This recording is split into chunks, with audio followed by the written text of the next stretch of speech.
राम कृष्ण हरी मंडळी. आज मी तुम्हाला जे सांगणार आहे ते केवळ एक पुराण कथा नाही, तर ते तुमच्या, माझ्या आणि या जगातील प्रत्येक मानवाच्या आयुष्यातील अटळ सत्य आहे. जरा शांत चित्ताने डोळे मिटून ऐका. तुम्हाला काही ऐकू येत आहे का? ती एक हाक आहे, एक अशी हाक जी भिंतींच्या पलीकडून येते, पण कानांना ऐकू येत नाही. ती हाक फक्त हृदयाला जाणवते. अगं, रडू नकोस. का रडतेस तू? बघ, नीट बघ माझ्याकडे. मी मेलेला नाहीये. मी तर इथेच उभा आहे, अगदी तुझ्या समोर. अगं, ज्याच्यावर तू डोकं ठेवून रडते आहेस ते तर फक्त एक शरीर आहे. ते मी नाहीये. मी इथे आहे, जिवंत आहे. मला का कोणी बघत नाहीये? तो आत्मा आपल्या मुलाकडे धाव घेतो. त्याला खूप भूक लागलीये. पोटाची भूक नाही मंडळी, त्याला बोलण्याची तहान लागलीये. तो ओरडतो, मला भूक लागलीये. कोणी मला अन्नाचा घास देईल का? मला तहान लागलीये. कोणी माझ्या कोरड्या पडलेल्या घशाला पाण्याचा थेंब देईल का? अगं, मी तुझा पती आहे. मी तुझा बाबा आहे. माझ्याकडे बघा ना. तुमचे हे अश्रू, हे तुमचे रडणे मला साखळदंडासारखे बांधून ठेवत आहे. मला श्वास घेता येत नाहीये. मला चैन पडत नाहीये. तुमचे हे अश्रू मला सुखाने मरू सुद्धा देत नाहीयेत. एखाद्या घरात मृत्यू झाला आहे. अंगणात लोकांची गर्दी जमली आहे. कुणी रडतंय, कुणी धीर देतंय. बायकोने हंबरडा फोडलाय. आईने छाती बडवून घेतली आहे. त्या मृतदेहाभोवती फुलांच्या माळा घातल्या आहेत. उदबत्तीचा सुगंध दरवळतोय, पण त्या सुगंधात एक भयाण उदासी मिसळली आहे. आणि तिथेच, अगदी त्या मृतदेहाच्या जवळ, एक अदृश्य सावली उभी आहे. ती सावली दुसरी तिसरी कुणी नसून त्या मृत व्यक्तीचा आत्मा आहे. तो आत्मा अस्वस्थ आहे. तो व्याकुळ आहे.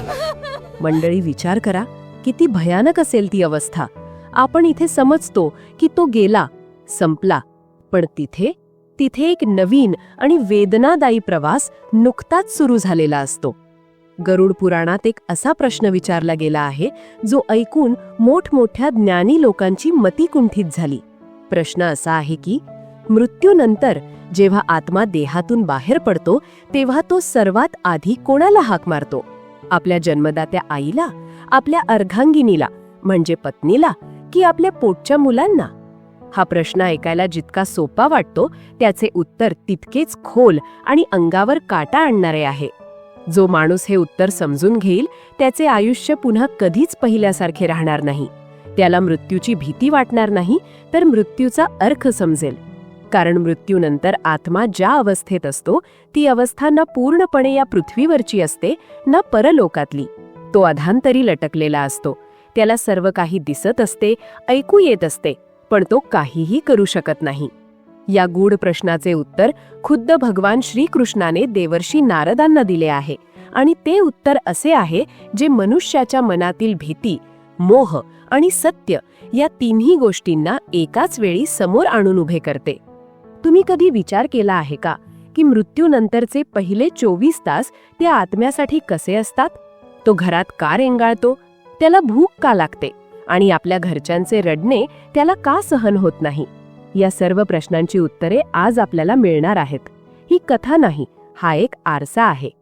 चला तर मग, कोणताही विलंब न लावता आपण त्या काळात जाऊया जेव्हा साक्षात देवर्षी नारद पृथ्वीवर भ्रमण करत होते आणि त्यांना एक असे दृश्य दिसले ज्याने त्यांचे काळीज हेलावून सोडले. एक काळ असा होता जेव्हा सत्य हे पुस्तकात नाही तर लोकांच्या डोळ्यात वाचले जायचे. देवर्षी नारद हातात आपली वीणा घेऊन मुखात नारायणाचे नाव घेत पृथ्वी लोकाचे भ्रमण करत होते. त्यांना राजवाड्यांच्या सोन्या चांदीत रस नव्हता किंवा नगरांच्या झगमगाटात त्यांना स्वारस्य नव्हते. त्यांना शोधायचे होते ते माणसाचे अंतिम सत्य. आणि हे सत्य शोधण्यासाठी ते गावांच्या साध्या पाऊलवाटांवरून चालत होते. शेतं ओलांडत, नद्या पार करत ते लोकांचे जीवन जवळून पाहत होते. पण नियतीला काहीतरी वेगळेच घडवायचे होते. चालता चालता त्यांची दृष्टी एका अशा घरावर पडली जे दिसायला तर अगदी सामान्य होते, पण त्या घरातून येणाऱ्या लहरी काहीतरी वेगळ्याच होत्या. ते घर तसंच होतं जसं आपलं आणि तुमचं असतं. मातीचा ओटा, शेणाने सारवलेले अंगण, कौलारू छप्पर. पण त्या दिवशी त्या घराच्या वातावरणात एक अनकही पीडा भरून राहिली होती. नारदांची पावलं थबकली. त्यांच्या मनात एक अस्वस्थता निर्माण झाली. येथे नक्की काय घडले असावे हा विचार करत त्यांनी आपल्या दिव्य दृष्टीचा वापर केला. त्यांनी चर्मचक्षु बंद केले आणि ज्ञानचक्षु उघडले. नारदांनी आपली दिव्य दृष्टी त्या घरावर केंद्रित केली. वरकरणी पाहता ते घर अगदी तसेच होते जसे ते दररोज असते. त्याच भिंती, तोच अंगण, तोच तुळशीचा कट्टा आणि तेच छप्पर. सूर्य रोजच्या सारखाच उगवला होता आणि आता मावळतीला चालला होता. पण त्या घराच्या हवेत, त्या वातावरणात एक अनकही पीडा दाटून आली होती. जणू काही त्या घरातील हवेने सुद्धा श्वास रोखून धरला होता. नारदांनी पाहिले की त्या घराच्या आत एक आत्मा अस्वस्थपणे भटकत होती. ती आत्मा, तो जीव कधी घराच्या मुख्य दरवाजाच्या चौकटीपाशी जायचा, तर कधी पुन्हा मागे फिरायचा आणि आत यायचा. त्याला बाहेर पडायचे होते. त्याला या बंधनातून मुक्त व्हायचे होते. पण कसला तरी अदृश्य धागा त्याला पुन्हा पुन्हा त्या घराच्या आत ओढून घेत होता. नारदांचे लक्ष त्या आत्म्याच्या हालचालींकडे होते. तो आत्मा कधी त्याच जागेवर जाऊन उभा राहायचा जिथे बसून तो रोज जेवण करायचा. कधी तो आपल्या अंथरुणाजवळ जाऊन रेंगाळायचा. तो व्याकुळ होता. तो प्रचंड घाबरलेला होता. आणि सर्वात दुःखद गोष्ट म्हणजे तो आपल्याच घरात, आपल्याच माणसांच्या गर्दीत सर्वात जास्त एकटा होता. घराचे दृश्य काळीज पिळवटून टाकणारे होते. घरातील स्त्रिया धाय मोकळून रडत होत्या. त्यांचा कंठ शोषला गेला होता, पण डोळ्यातील पाणी काही केल्या थांबत नव्हते. घरातील पुरुष जे एरवी खंबीर असतात ते सुद्धा शोकाकुल होऊन मौन बसले होते. मान खाली घालून शून्यात नजर लावून ते बसले होते. जणू त्यांच्या जगण्यातील अर्थच संपला होता. आणि तिथे एका कोपऱ्यात एक लहान बाळ आपल्या आईच्या कुशीत रडत होते. त्याला मृत्यू म्हणजे काय हे माहीत नव्हते, पण आपली आई का रडतीये आणि बाबा कुठे गेलेत या भयाने ते हुंदके देत होते. तो आत्मा हे सर्व पाहत होता. तो आपल्या बायकोच्या जवळ गेला. त्याने तिला स्पर्श करण्याचा प्रयत्न केला, पण त्याचा हात हवेतून आरपार गेला. त्याने आपल्या रडणाऱ्या बाळाला शांत करण्यासाठी हात पुढे केला, पण त्या बाळाला आपल्या बाबांचा स्पर्श जाणवलाच नाही. आत्म्याला कोणीही पाहू शकत नव्हते. त्याची उपस्थिती कोणालाही जाणवत नव्हती. तो ओरडत होता, मी इथे आहे. पण त्याचे शब्द त्या विलापाच्या आवाजात हरवून जात होते. नारदांचे हृदय हे दृश्य पाहून द्रवित झाले. त्यांच्या मनात विचार आला, हे देवा, ही कोणती स्थिती आहे जिथे आपले हक्काचे घर सुद्धा एका क्षणात परके होते, जिथे आयुष्यभर ज्यांच्यासाठी रक्ताचे पाणी केले त्यांच्याच मध्ये राहून आत्मा इतका एकाकी कसा होऊ शकतो.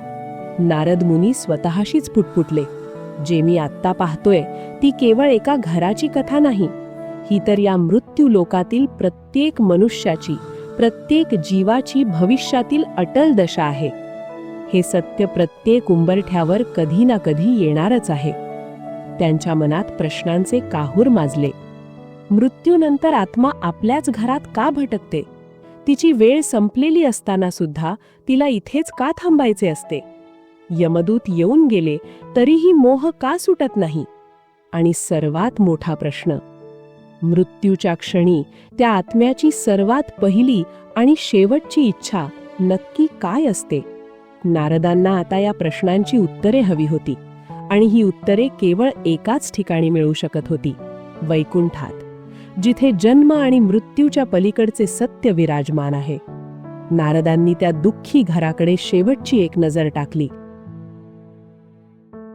आणि त्याच क्षणी ते वैकुंठाच्या दिशेने निघाले. वैकुंठ लोक, जिथे ना दुःख आहे ना मृत्यूची भीती. त्यावेळी भगवान श्रीकृष्ण अत्यंत शांत मुद्रेत विराजमान होते. त्यांच्या चेहऱ्यावर तीच सनातन, करुण आणि मनमोहक मुस्कान होती.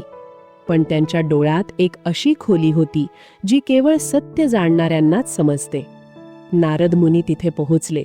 त्यांचा चेहरा अजूनही त्या पृथ्वीवरच्या दृश्याने अस्वस्थ होता. त्यांनी हात जोडले आणि अत्यंत शांत पण गंभीर स्वरात म्हणाले, हे प्रभू, हे आदिपुरुषा, हे जगन्नियंत्या नारायणा, आज पृथ्वी लोकावर मी जे भीषण दृश्य पाहिले त्याने माझ्या आत्म्याला पार हलवून सोडले आहे. मी एका जीवात्म्याला पाहिलं प्रभू.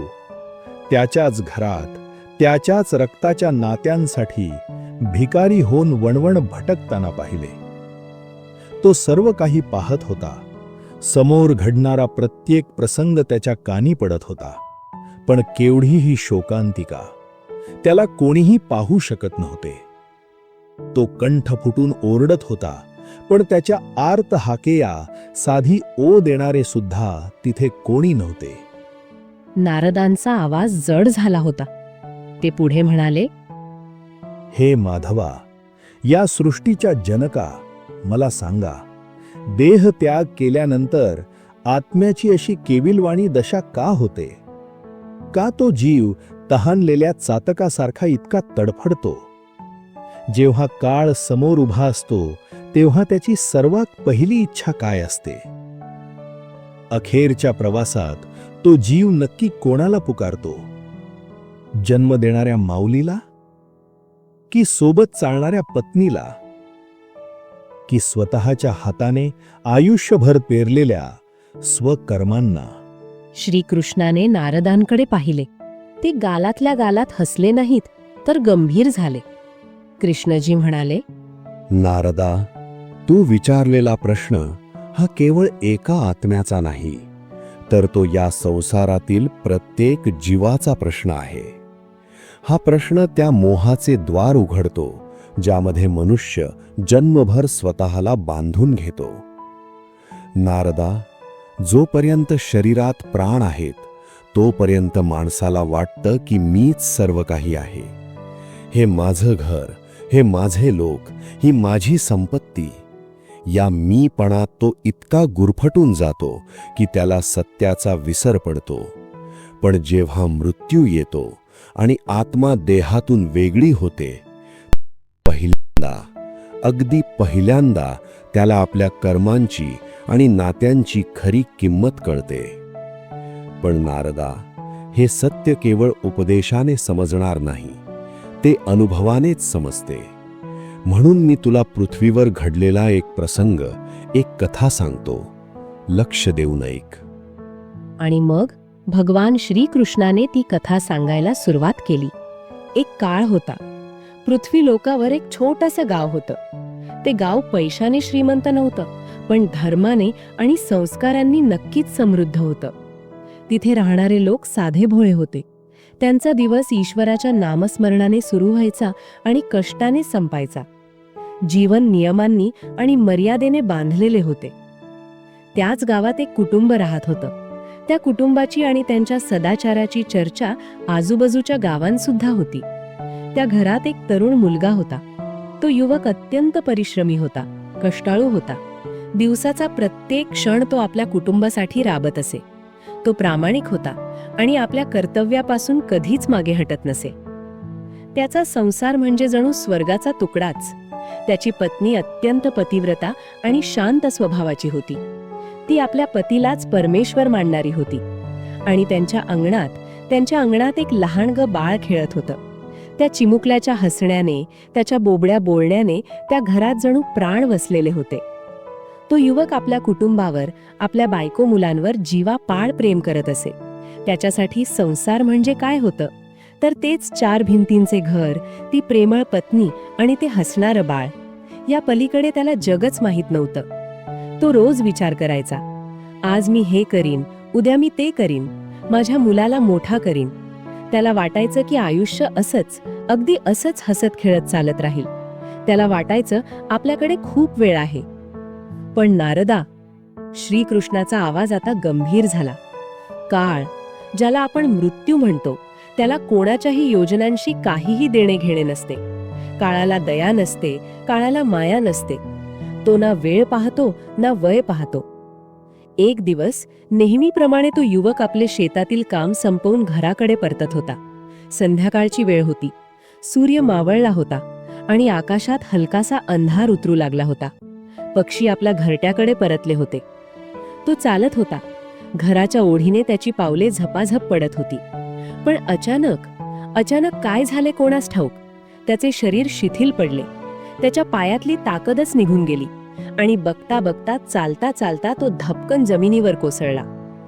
नारदा, आश्चर्याची गोष्ट म्हणजे त्याला कोणतीही जखम झाली नव्हती. शरीरावर कुठलाही मोठा घाव नव्हता, रक्त वाहत नव्हते. त्यामुळे आजूबाजूच्या लोकांना समजलेच नाही की नक्की काय झालंय. अरे गावकरी पाणी आणा! धावत आले. गर्दी जमली. कोणी ओरडले, अरे पाणी आणा, पाणी आणा.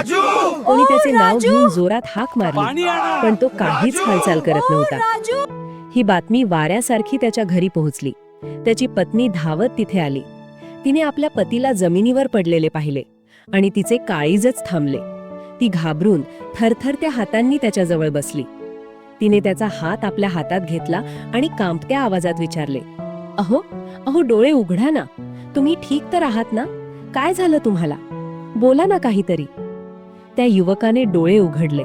त्याने आपल्या पत्नीकडे पाहिले. त्याला काहीतरी बोलायचे होते.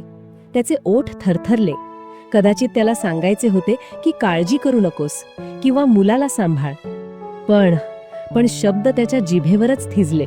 शब्द त्याला साथ देऊ शकले नाहीत. त्याची दृष्टी जी आत्तापर्यंत बायकोवर होती ती अचानक स्थिर झाली. पापण्यांची हालचाल थांबली. श्वासाची गती थांबली आणि काही क्षणातच त्या धडधाकट शरीरातील चैतन्य निघून गेले. शरीर शांत झाले. नारदा, गावात कोहराम मचला. लोक ओरडू लागले. स्त्रिया रडू लागल्या. त्या पत्नीचा विलाप, तिची किंकाळी आकाश चिरून गेली. तिने पतीच्या छातीवर डोके ठेवून जो हंबरडा फोडला तो पाहून दगडालाही पाझर खुपला असता. पण नारदा, खरी घटना तर आता घडणार होती. एक अशी घटना जी तिथे जमलेल्या कोणत्याही जिवंत माणसाला दिसली नाही, कोणालाच दिसली नाही. पण ती घडली. त्या मृताच्या शरीरातून काहीतरी वेगळे झाले. देहातून आत्मा बाहेर पडली, जी डोळ्यांना दिसत नव्हती.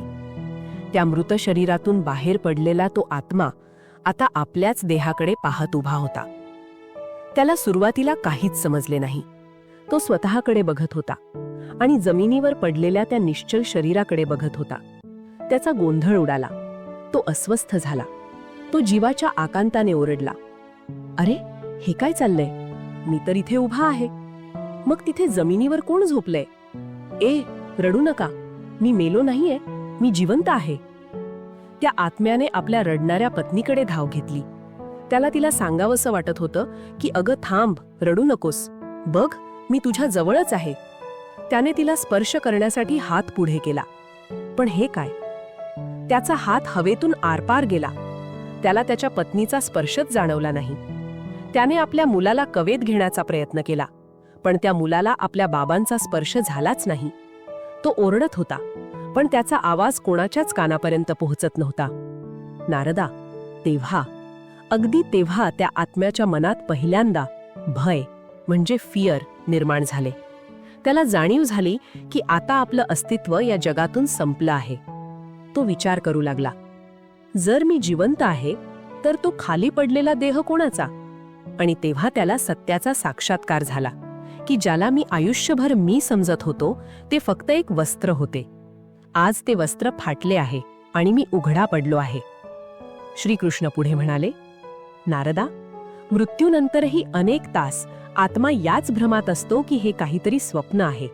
तो आपल्या घराचा, आपल्या माणसांचा मोह सोडू शकत नाही. पण नियतीचा नियम कठोर असतो. अजून 24 तास पूर्ण झाले नव्हते. तोच त्या आत्म्यासमोर 2 भयावह आकृत्या प्रकट झाल्या.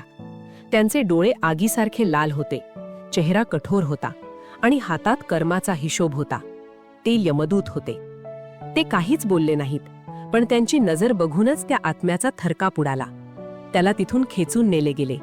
स्वर्गात नाही, नरकात नाही, तर अशा एका ठिकाणी जिथे फक्त सत्य होते. तिथे त्याच्यासमोर एक आरसा धरला गेला, पण तो साधा आरसा नव्हता. तो कर्म आरसा होता. त्यात त्याला त्याचे फक्त गेल्या 24 तासांचे नाही तर पूर्ण आयुष्याचे चित्र दिसले. जिथे जिथे त्याने खोटे बोलले होते, जिथे जिथे त्याने कोणाचे मन दुखावले होते, रागाच्या भरात पाप केले होते, ते सर्व त्याला तिथे दिसले. तो आत्मा रडू लागला. तो गयावया करू लागला. मला माहित नव्हते की माझ्या प्रत्येक शब्दाचा, प्रत्येक कृतीचा हिशोब ठेवला जातोय. पण यमदूत म्हणाले, आता रडून उपयोग नाही, हिशोब तर होणारच. नारदा, 24 तासांनंतर त्या आत्म्याला पुन्हा एकदा त्याच्या घरी आणून सोडले गेले. पण आता तो आत्मा पूर्वीपेक्षा जास्त तुटलेला आणि हताश होता. घरात आता दृश्य बदलले होते. अंत्यसंस्कार झाले होते. प्रेत जळून खाक झाले होते. घरात आता सुतक होते. चुलीवर अन्न शिजत होते. बायकोने मुलाला जेवण भरवले. घरातील इतरांनी घास घेतला. हे पाहून त्या आत्म्याला अचानक एक विचित्र वेदना झाली. त्याला भूक लागली. अशी भूक जी पोटाची नव्हती, तर आठवणींची होती. अन्नाचा वास त्याला अस्वस्थ करत होता. तो अन्नाच्या ताटाकडे धावला. मला पण भूक लागलीये, मला पण द्या. पण तो अन्नाला स्पर्श करू शकला नाही. त्याला कोणीच घास भरवला नाही. तो रडून ओरडला, मी इथेच आहे, मला भूक लागलीये. नारदांनी मध्येच विचारले, देवा, आत्म्याला खरोखर भूक लागते का?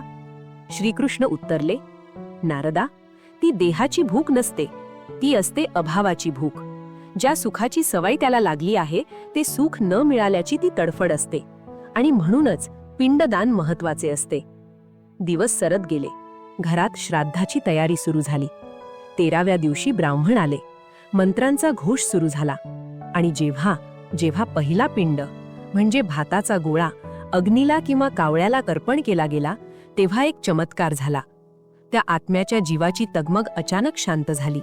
जसा पिंडावर तुपाचा थेंब पडला, तसा त्या आत्म्याला आतून गारवा मिळाला. तो आश्चर्यचकित होऊन म्हणाला, हे काय? हे मला कसं मिळालं? माझे पोट तर भरले. नारदा, नीट समजून घे. पिंडदान हे आत्म्याचे पोट भरण्यासाठी नसते. पिंडदान हा एक संकेत म्हणजे सिग्नल असतो. तो संकेत असतो की हे आत्म्या, तुझे कुटुंब तुला विसरले नाहीये. आम्ही तुझे स्मरण करीत आहोत. पण आता तुझे या जगातील अन्न पाण्याचे संबंध संपले आहेत. आता तू पुढच्या प्रवासाला निघ. जेव्हा मंत्र म्हटले जातात तेव्हा आत्म्याचे पाय मोकळे होतात. त्याला समजते की हे घर आता माझे राहण्याचे ठिकाण नाही, तर हे फक्त एक थांब्याचे ठिकाण होते. पिंडाच्या तृप्तीमुळे त्याला हे समजते की आता मला पुढे जायचे आहे. श्रीकृष्ण गंभीर स्वरात म्हणाले, नारदा, लोक समजतात की श्राद्ध म्हणजे मृताला जेवण घालणे. पण सत्य हे आहे की श्राद्ध म्हणजे त्या आत्म्याला विजा देणे, जेणेकरून तो परलोकाचा प्रवास सुरू करू शकेल. जोपर्यंत पिंडदान होत नाही तोपर्यंत तो आत्मा भुकेला आणि तहानलेला तिथेच अडकून पडतो. पिंडदानाने त्या आत्म्याला दिशा मिळाली. त्याने शेवटचे एकदा आपल्या घराकडे पाहिले. आता त्याच्या मनात पूर्वीसारखा मोह नव्हता, तर एक समज आली होती. तो मनाशीच म्हणाला, आता मी जाऊ शकतो. आणि तो हळूहळू त्या अदृश्य मार्गाकडे वळला. पण नारदा, इथे एक अडचण होती. आत्मा तर तयार होता जाण्यासाठी, पण त्याला जाऊ कोण देत नव्हते, तर त्याच्या पत्नीचे अश्रू. श्रीकृष्ण नारदांना पुढे सांगू लागले, नारदा, तिकडे आत्म्याला जाण्याची दिशा मिळाली होती, पण इकडे पृथ्वीवर त्या घरात वेगळेच दृश्य होते. त्या पुरुषाचा देह जळाला होता, पण त्याच्या पत्नीच्या मनातील अग्नी अजूनही शांत झाला नव्हता. तिच्यासाठी जणू सूर्य उगवणेच बंद झाले होते.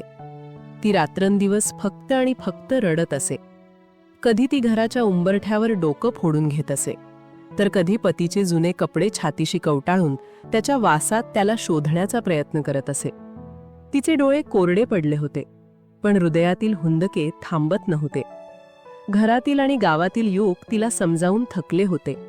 सासू येऊन सांगायची, बाळा, असं रडून जीव देऊ नकोस, जे व्हायचं होतं ते झालं.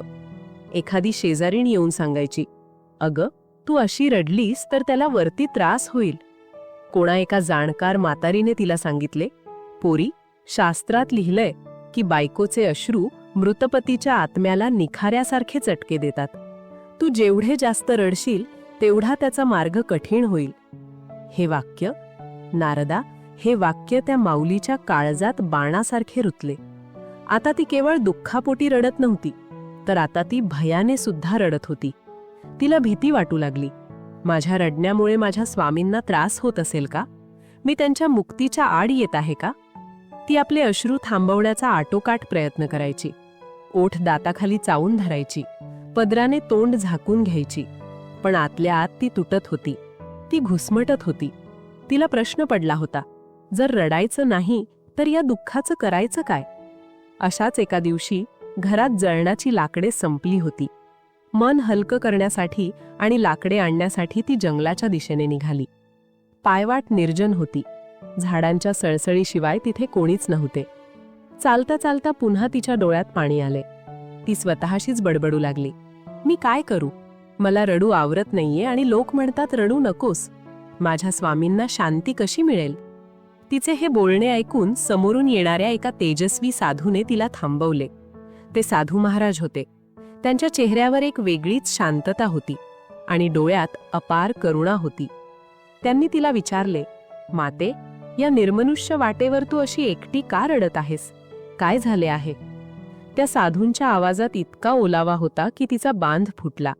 ती त्यांच्या पायाशी पडली आणि रडत रडत आपली कहाणी सांगितली. ती म्हणाली, महाराज, माझा संसार उद्ध्वस्त झाला. माझे पती मला सोडून गेले आणि आता लोक म्हणतात की मी रडले तर त्यांना त्रास होईल. महाराज, खरं सांगा, मृत्यूनंतर आत्म्याला आपल्या घरच्यांकडून काय हवं असतं? त्यांची शेवटची इच्छा काय असते? साधू महाराज काही क्षण शांत राहिले.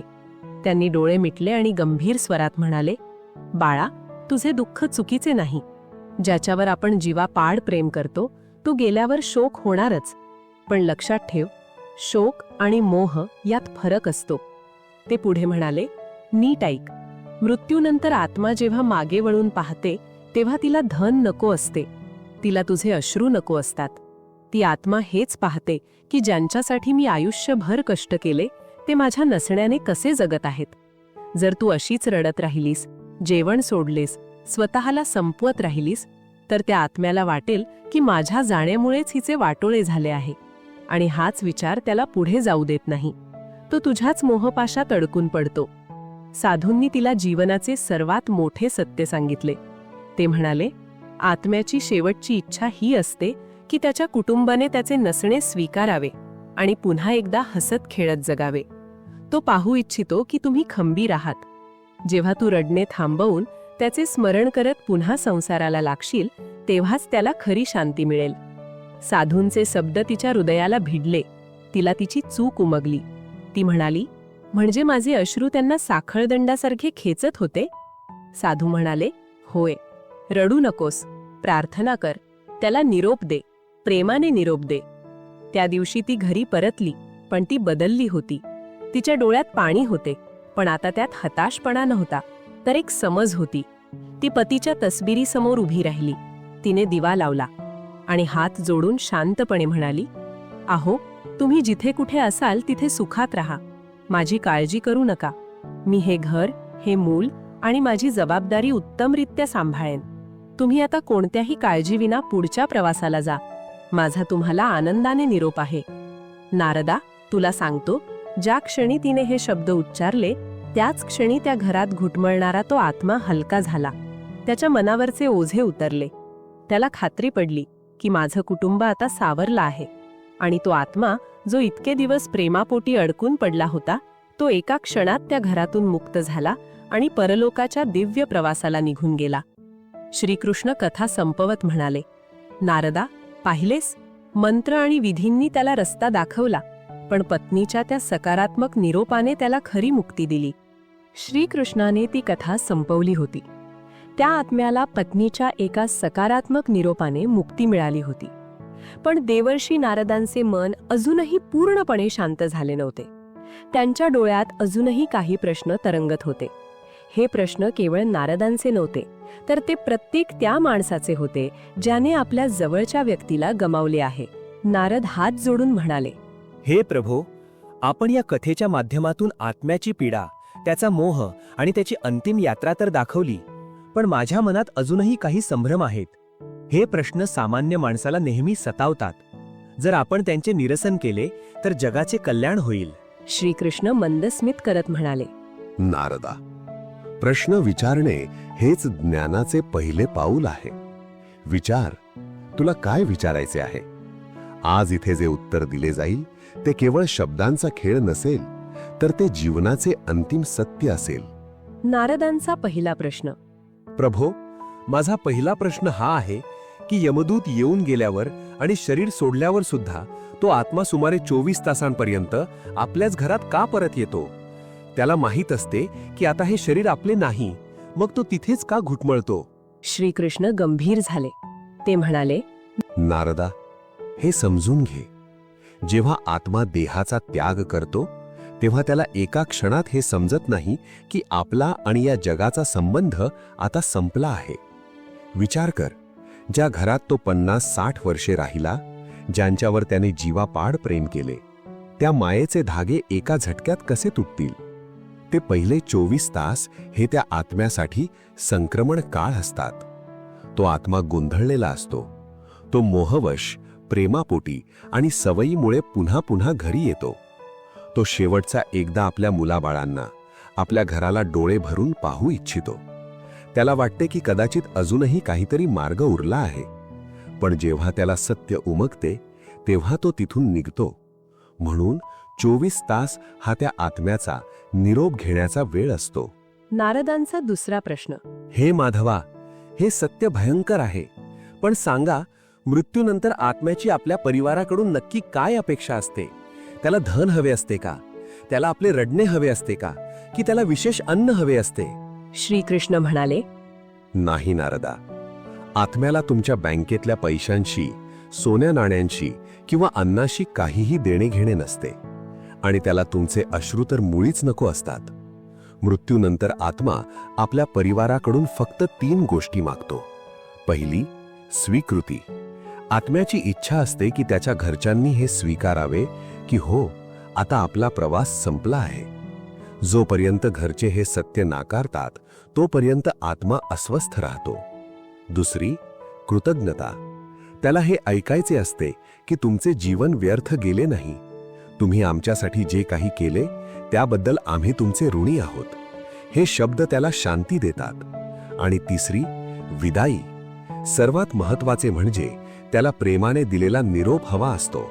त्याला पाहायचे असते की माझे कुटुंब आता माझ्या विना सुद्धा समर्थपणे उभे आहे. नारदांचा तिसरा आणि अंतिम प्रश्न. प्रभू, मग लोक जे म्हणतात की मृतासाठी जास्त रडू नये, त्यात किती सत्य आहे? आपल्या माणसासाठी रडणे चुकीचे आहे का? त्याने आत्म्याला खरंच त्रास होतो का? या प्रश्नावर श्रीकृष्णाचा स्वर अधिक गंभीर झाला. ते म्हणाले, नारदा, रडणे हा मानवी स्वभाव आहे. दुःखात अश्रू येणारच, त्यात काहीही पाप नाही. पण अत्यंत विलाप करणे, छाती बडवून घेणे आणि आम्ही तुझ्याविना जगूच शकत नाही असे वारंवार म्हणणे, हे त्या आत्म्यासाठी खूप त्रासदायक ठरते. जेव्हा परिवार खूप आकांत करतो तेव्हा त्या आत्म्याला वाटते की माझ्या जाण्यामुळेच यांना इतका त्रास होतोय. त्याला अपराधी वाटू लागते आणि याच विचारामुळे तो पुढच्या लोकात जाण्याऐवजी त्याच दुःखाच्या वातावरणात अडकून पडतो. तुमचे अश्रू हे त्याला बांधून ठेवणाऱ्या साखळ दंडासारखे काम करतात. म्हणून नारदा, रडणे थांबवणे कठीण असेल तरी त्या रडण्याचे रूपांतर प्रार्थनेत करणे हेच शहाणपण आहे. नारद म्हणाले, मग प्रभू, योग्य मार्ग काय? आत्म्याच्या सुखासाठी परिवाराने काय करावे? श्रीकृष्ण म्हणाले, त्याचा मार्ग सोपा आहे. भाव व विधी हे त्याचे मार्ग आहेत. श्राद्ध आणि पिंडदान हे विधी आहेत. ते करायलाच हवेत, कारण ते मार्ग मोकळा करतात. पण त्याहीपेक्षा जास्त महत्त्वाचे आहे ते म्हणजे मनाला शांत करणे. जेव्हा घरातले लोक शांत होतात, देवाचे नाव घेतात आणि म्हणतात की आम्ही तुम्हाला खूप प्रेम करतो, पण आता आम्ही तुम्हाला अडवणार नाही, तुम्ही जिथे जाल तिथे सुखी राहा, तेव्हा त्या आत्म्याला सर्वात जास्त आनंद होतो. नारदा, मृत्यू हा अंत नाही, तर तो एक विश्राम आहे. पण जर मोह संपला नाही तर हा प्रवास तिथेच थांबतो. म्हणूनच जो गेला आहे त्याला प्रेमाने जाऊ द्या आणि जो जिवंत आहे त्याने आता वर्तमानात जगायला शिकावे. मंडळी, गरुड पुराणातील हे सत्य आज आपण जाणून घेतले. ही कथा ऐकून तुमच्या मनात नक्कीच अनेक विचार आले असतील. जर तुम्ही सुद्धा तुमच्या आयुष्यात कोणाला गमावले असेल आणि आजही त्यांची आठवण तुम्हाला रडवत असेल, तर आजपासून एक नियम करा. त्यांच्या आठवणीत रडण्यापेक्षा हात जोडून त्यांच्या आत्म्याच्या शांतीसाठी प्रार्थना करा. त्यांना सांगा की तुम्ही खंबीर आहात. बघा, तुम्हाला किती हलकं वाटेल. शास्त्र सांगतं की जी व्यक्ती ही कथा श्रद्धेने ऐकते किंवा इतरांना ऐकवते त्यांच्या पितरांना कधीही यमयातना भोगाव्या लागत नाहीत. त्यांना थेट विष्णू लोकाची प्राप्ती होते आणि त्यांचे आशीर्वाद सदैव तुमच्या पाठीशी राहतात. जर या कथेने तुमच्या डोळ्यात पाणी आणि मनात शांती आणली असेल तर कमेंट बॉक्समध्ये ओम नमो भगवते वासुदेवाय लिहायला विसरू नका. यामुळे त्या अतृप्त आत्म्यांना नक्कीच गती मिळेल. अशाच अजून रहस्यमय आणि पौराणिक कथा ऐकण्यासाठी आपल्या चॅनलला आत्ताच सबस्क्राईब करा आणि हा व्हिडिओ आपल्या मित्रपरिवारासोबत शेअर करा.